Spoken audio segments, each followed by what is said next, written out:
Ketika seorang ekonom dan juga seorang bilioner mengatakan sesuatu tentang ekonomi, saya langsung berpikir ini adalah sebuah hal yang harus dipertimbangkan dalam-dalam.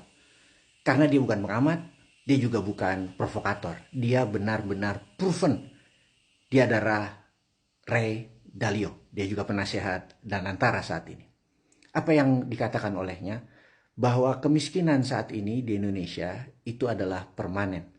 Alias kita tahu selama 5 tahun terakhir ekonomi di Indonesia, ini udah versi saya menganalisa, itu ekonominya turun sangat tajam di mana ada hampir 40 juta orang kelas menengah pindah ke kelas bawah. Dan ini sangat mempengaruhi perekonomian karena pelan-pelan turunnya, bukan sekaligus, pelan-pelan. Seperti kodok yang dibakar atau digodok di dalam air yang tadinya dingin pelan-pelan ini. Kita persis seperti kodok itu. Pelan dan suatu hari kita udah gak bisa melompat lagi dari air yang panas tersadi.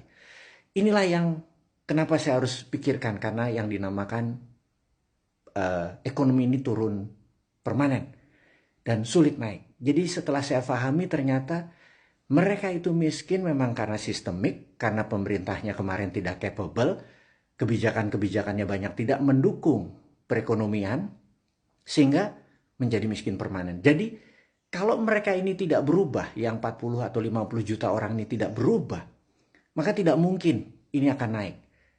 Dan pemerintah sekarang harus merubah bagaimana membuat mereka naik, dan hanya orang-orang yang berubah. Jadi yang ini turun ya, maksudnya gini, yang ini tetap turun atau tidak naik, tapi yang naik itu orang baru atau orang yang berpikiran baru. Jadi dari 50 juta ini mungkin ya 10-20% yang berubah, sisanya adalah anak muda dengan pemikiran baru. Pemikiran baru ini salah satunya adalah mengadop AI. Jadi AI ini bukan sekedar seperti Google hanya di search doang, bukan. Tapi dimanfaatkan, itu salah satunya dari rumus Ray Dalio. Dan ada banyak lagi. Tapi kita harus mengingatkan bahwa apa yang Anda lakukan sekarang kalau Anda tidak ubah, Anda akan terus begini permanen.